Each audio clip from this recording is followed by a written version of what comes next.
নমস্কার, আবার ফিরে এলাম নতুন রেসিপি নিয়ে। আজ বানাচ্ছি সেরা চিকেন কারি। তাহলে এতে দিয়ে দিচ্ছি 2 চামচি গোলমরিচ আর জিরে 1 চামচি।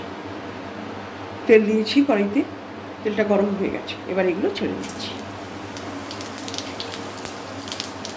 এতে দিচ্ছি 6টা কাঁচা লঙ্কা আর এতগুলো আদা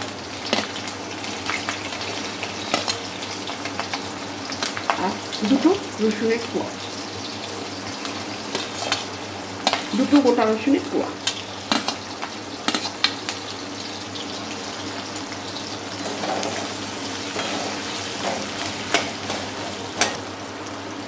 আমি এই রসুন আর আদাটা ডুবো ডুবো করে কেটেছি। এটা হাফ ভাজা হয়ে গেছে। এবার দিচ্ছি আমি পেঁয়াজ, 500-র উপর পেঁয়াজ দিয়েছি, ডুবো ডুবো করে কেটেছি। আর এটা আমি 800 চিকেনের জন্য এই মশলাটা নিয়েছি।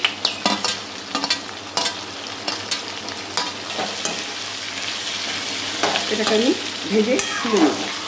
নিয়ে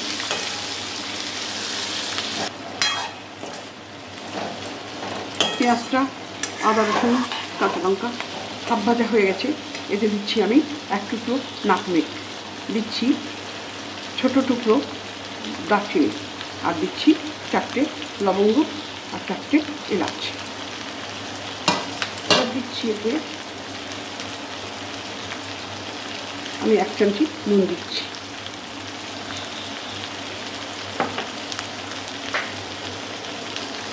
আর দিচ্ছি 1 চামচ হলুদ গুঁড়ো।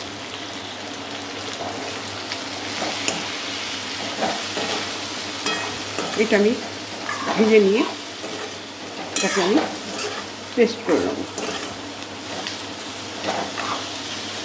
মশলাটা আমার ভাজা হয়ে গেছে, আমি এটা তুলে নিচ্ছি।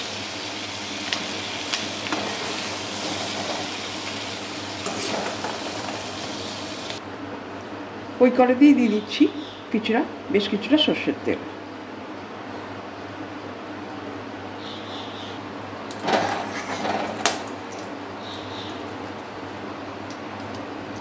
তেলটা গরম হয়ে গেছে।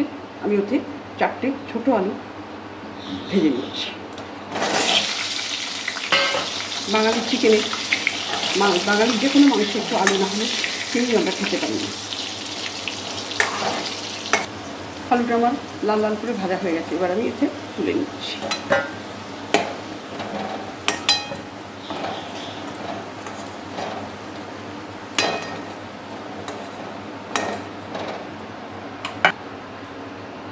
ওই তেলেই আমি চিকেনগুলো ছেড়ে দিচ্ছি।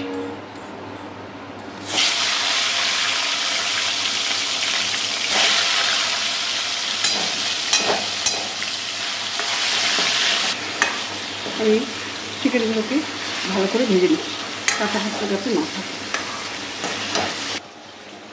চিকেনটা আমার ভাজা হয়ে গেছে। চিকেন থেকে অনেকটাই তেল বেরিয়েছে। এবার আমি ভাজা মশলাগুলো মিক্সিতে ব্লেন্ড করে নিয়েছি, সেটা আমি এখন এতে দিয়ে দিচ্ছি।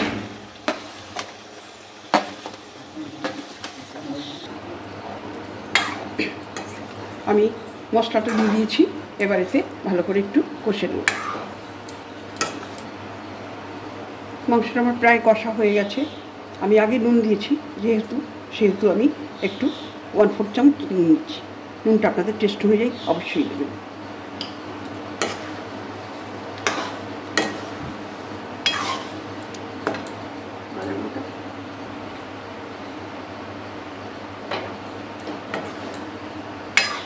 মাংসটা অনেকটা কষা হয়ে এসছে। আমি এতে আগে থেকে ভেজে রাখা আলুটা দিয়ে দিচ্ছি।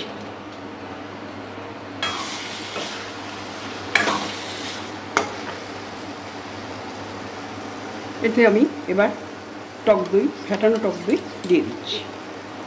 এতে 3 চামচ টক দই দিলাম।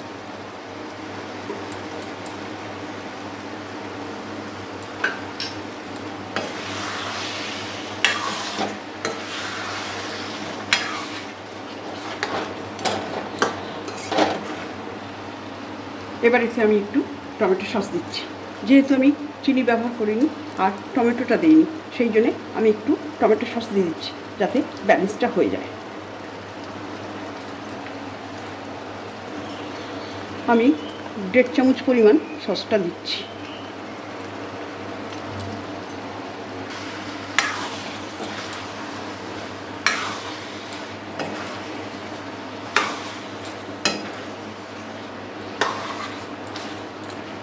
মাংসটা কষানো হয়ে গেছে, এবার আমি মিক্সি ধোয়া জলটা দিয়ে দিচ্ছি। জলটা আপনাদের যেমন লাগে তেমনি দেবেন।